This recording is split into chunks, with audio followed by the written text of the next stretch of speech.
Good morning, live from Kona with our newest athlete, Ben Hamilton. Welcome, Ben, first of all, and how's Hawaii treating you?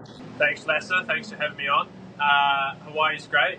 Been here for a couple of days now in the heat. Ridden the bike course yesterday out to Harvey and back. So, yeah, enjoying a nice little holiday. Yeah, and you're the man on form, first professional win in your very short professional triathlon career. Just before you went to Kona about 6 weeks ago, you were on top of the podium in it was not quite back home, but very close to home at Sunshine Coast. That must really give some confidence. Yeah, it does. And I'd had a couple of rough races before Sunshine Coast, so to get the win there, and as you say, my first professional win was a really nice confidence boost coming into Kona. Not so far away from the race itself, so I haven't had to do too much to just boost my levels between now and then. Can we talk about those tough races, because you kind of surprised everyone in your very first Ironman in New Zealand? Just barely, you had been racing professional as well a pro license for roughly half a year. Then you go on the podium, qualify for Kona. Maybe you can talk about that first of all a little bit. I think people didn't really expect that one. Yeah, so earlier this year, Ironman New Zealand, I knew there was 3 slots available for Kona, and it was kind of my goal to try and get one of those slots. So I was like, okay, I got a top 3, and realistically, I'm probably going to try and get 3rd place. And I managed to achieve that, which was awesome. And I knew as soon as I crossed the finish line, I was qualified for Kona. So that was really cool. And then I was kind of chasing Ironman Pro Series a little bit, where I went and raced Ironman Cairns and Ironman Frankfurt, and those races were okay, but I couldn't finish Ironman Cairns, and Ironman Frankfurt was another day of learning. So a couple of tough races earlier this year, but I think the lessons I learned from that will really set me up well for Kona. Yep, because I wondered, you ended up finishing that race in Germany. Of course, also maybe I don't know how long you traveled for that one. Most professional athletes would maybe drop out, save the legs for another race. But given the fact that this was only your 3rd time towing the line on the full distance, I figured maybe you wanted the full learning experience, even though things were going south a little bit, maybe. Yeah, after Cairns, the biggest challenge I could face was going to Frankfurt. And, if the race isn't going to challenge me, I'm not really going to want to go and do it. There was a couple of different races I could have chosen, but I wanted to go to Frankfurt because it's the European champs. In my mind, that's kind of the second biggest race behind Kona. So if I want to be best prepared for here, that's what I've got to go and do. And unfortunately, in Frankfurt, I had a crash on the bike, and there was a whole lot of things that didn't go my way. But to still come away with the lessons that I learned off the back of Cairns as well, and kind of just lift myself up again, because Cairns was a race that really kind of brought me down a bit. Since I don't know, about 6, 7, 8 years ago, cycling has been your main focus. Before we pushed the record button here, I talked about you racing pro. You were a bit more modest, call it semi-professional road racing, but it's like it seems like triathlon has never really left your interest. It's also always been thereabouts. So to talk about your journey in cycling and your relationship with triathlon, maybe. Yeah, so I was a pretty good junior at cycling. I was actually national champion in my last year as a junior, and I got to go race the Junior World Champs for cycling, which was very cool. That was probably my pinnacle and the best I got, and I really struggled the years after that to try and take the next step to racing in Europe as a U23. And then I'd done a little bit of triathlon when I was a young kid, maybe 12, 13 years old. Not to a high level, but because I never really enjoyed the swimming back then. But it got to the point where I wanted to do something different. And my brother had entered for the half Ironman coming up in Taupo. So I just entered as well and thought if he can do it, I can do it. And just everything's just gone from there.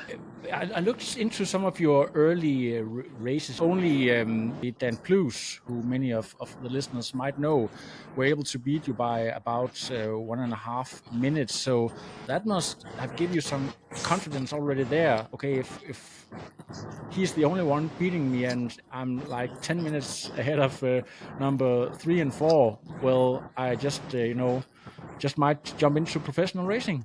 Yeah, well, I mean, in my first half Ironman, it was a sprint finish for the win, and I actually won the sprint finish, but because of the map timing, the other athlete actually beat me because he started a bit further back in the swim. But then it was only 5 seconds, so I knew I found my place then. And then in the race against Dan Blues, I was beating him all day. Until I faced some troubles in the last half of the run, as I was still learning about to run off the bike, you could say. And I was fading a bit, and Dan caught me with maybe 2Ks to go, and then it was all over. Fantastic.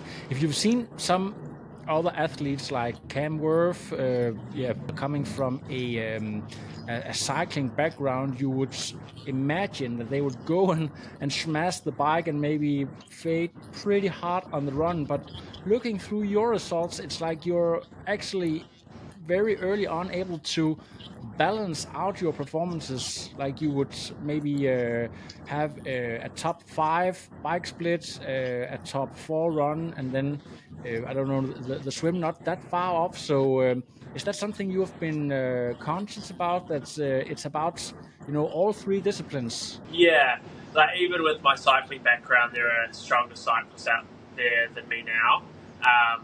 But I think what becomes one of my biggest strengths, and with my build as an athlete, is that I can ride reasonably hard, but have it not be as fatiguing for the same effort as other athletes, and I can then run well. So I'm piecing together quite a good bike-run combo, and that's been proven to be some of my strengths in races. And then the swim is still a work in progress, where I'm swimming reasonably well, where I might be second pack out of the swim. So then if I can piece together the bike and run well after that, it should set me up well. Fantastic. Have you, in fact, been a kid who grew up watching Kona and I've this one right here besides me. You guys, you Kiwis, had quite a reputation both in Olympic races and also, of course, if you talk about the Cameron Brown in Kona. So have you have you been aware of Kona pretty much your entire life? Yes, I would say so. My dad is a bit of an inspiration for me, and he did. Wow. His one and only Ironman in 2009 at Ironman New Zealand, and he's done a few half Ironmans, and ever since then we've kind of followed triathlon reasonably closely, and we know Kona's the pinnacle, so whenever that race comes around in October, we're pretty glued to it, and have followed the likes of Jan Frodeno, and I was even lucky enough to be at the Beijing Olympics as a young boy and watch the triathlon race there. So you went to you guys flew to Beijing to watch that thing? Yeah, we went to Beijing. I was very fortunate. Mum and Dad, or especially Dad, but Mum comes along for the journey, and she's an avid sports fan as well. But we went on a family holiday to Beijing, and we watched some of the events at the Beijing Olympics. That's amazing. So that maybe How old have you been there? You can't have been more than 9 or 10. I would have been 9 years old. Yeah. And incredible. Unfortunately, my memory as 9 years old isn't that great. But I got to watch the triathlon and Usain Bolt win the 100 meters. That doesn't get much better than that. About your dad, because I've been, of course, stalking your Instagram a little bit before this interview. Your dad and you, are you he's getting a little bit of a handicap if you race the same race and then you're still competing a little bit, or is he super supportive of you, or what's your relationship like when we talk about triathlon racing? Well, when I was a bit younger and I was just getting into triathlon, the challenge was to try and beat Dad, Yeah. And there would be some swim run events, and I'd beat him out of the swim, and then he'd run me down. But we eventually we've thankfully got the better of Dad now. But Dad's still very competitive, and he's targeting to win his age group in the Taupo Half Ironman World Champs in December. And earlier this year he won his age group in Cairns, so he's quietly competitive. I really love that, 100%. We record this. It's Friday evening here in Denmark, and the early morning where you are in Kona. So race week is very fast approaching. Can you feel the buzz already? Even though, of course, it's not your first big race, but of course the biggest yet. Can you start to feel, the hair on your back standing up, the shivering down the spine, like the chill of the race, or hasn't it really sunk in yet? Yeah, not really sunk in yet, I would say.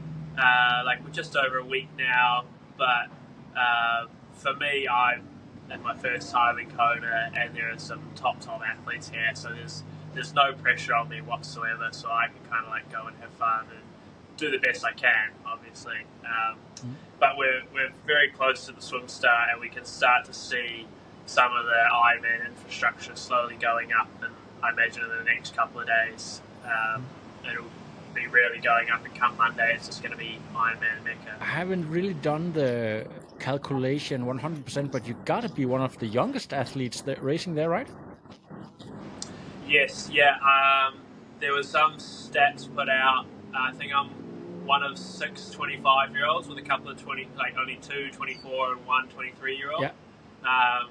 So yeah, I'm one of the youngest.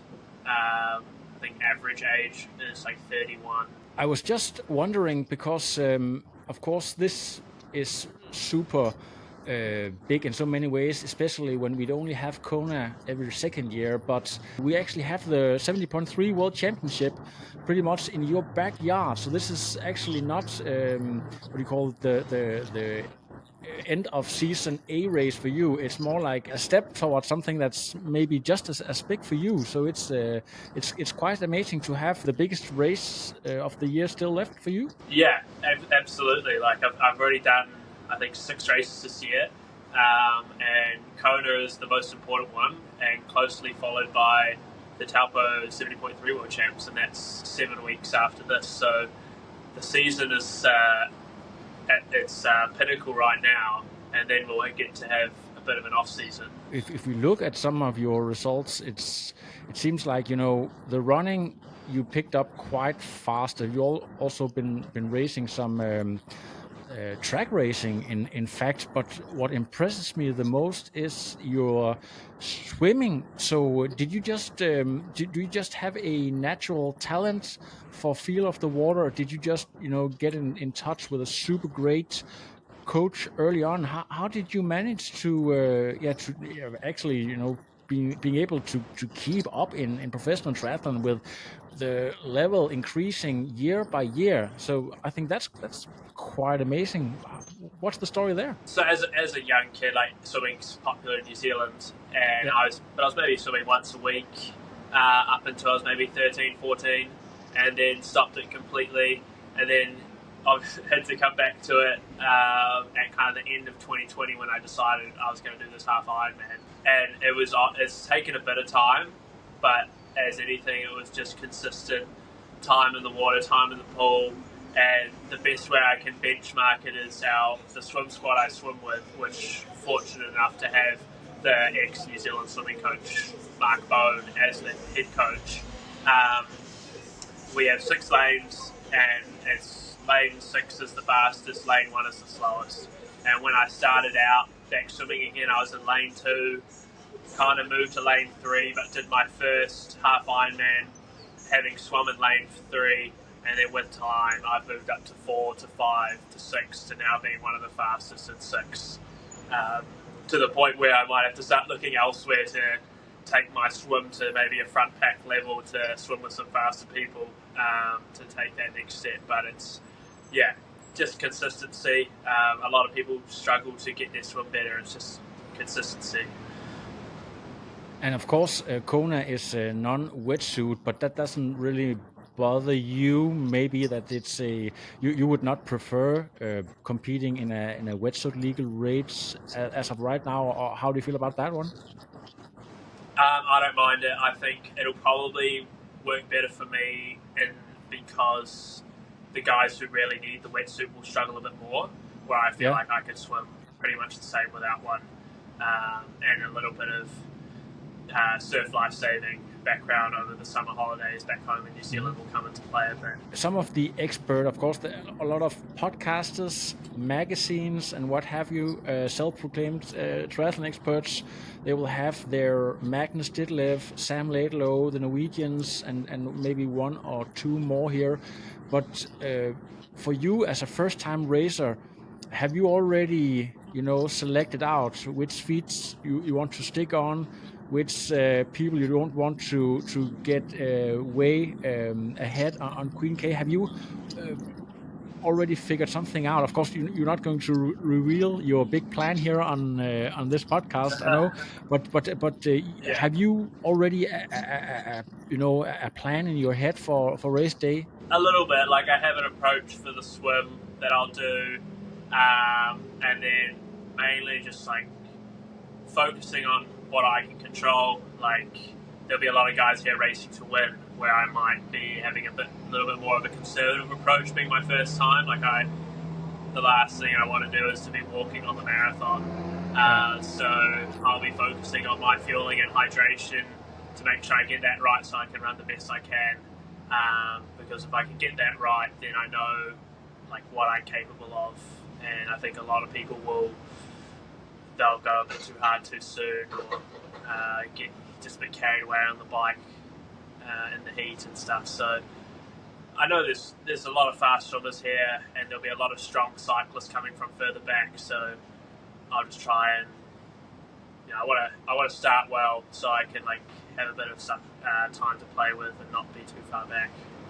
Oh, that's great. Do you have your family with you right now? Are you hanging out with a bunch of other pro racers, and also maybe do you prefer to be the lone wolf in race week, staying with your own thoughts, or do you actually like being a little bit social, mingle a little bit maybe?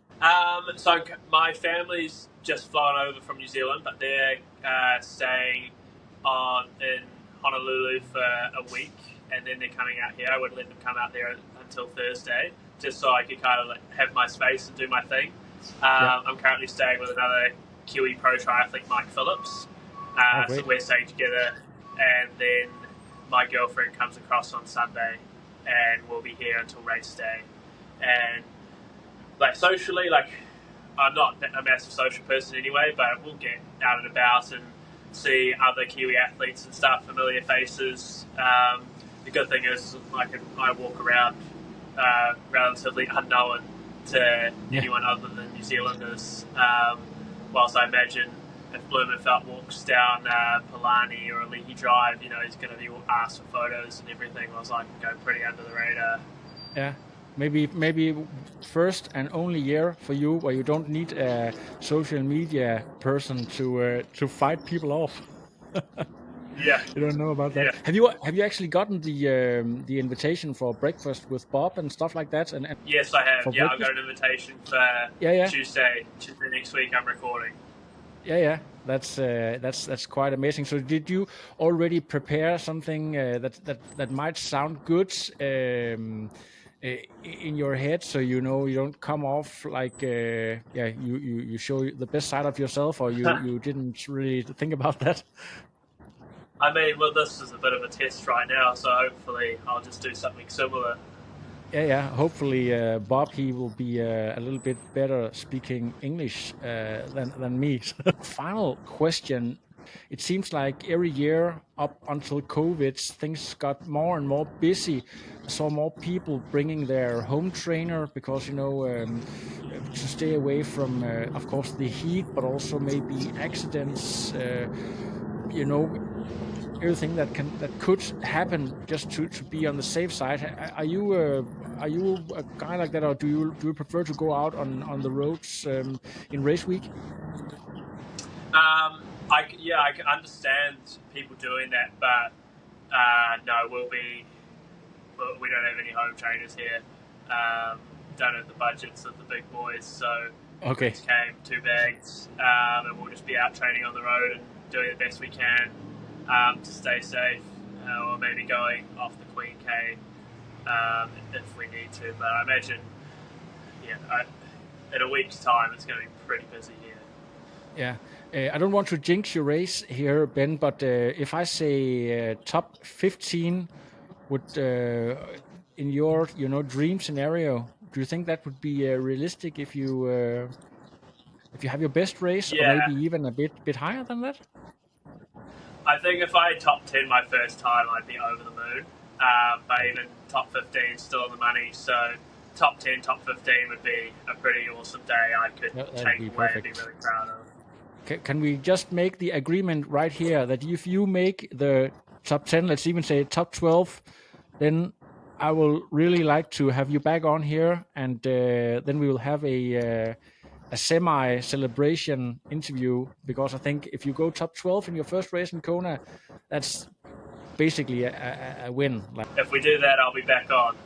Thank you for taking the time to speak with us here in it's not a race week yet, but I think the nerves are starting to kick up a little bit. So thank you so much for taking the time, Ben, and good to get to know you a little bit. And so stay safe and have a super fast race. Awesome. Thanks, Lassa. Thank you.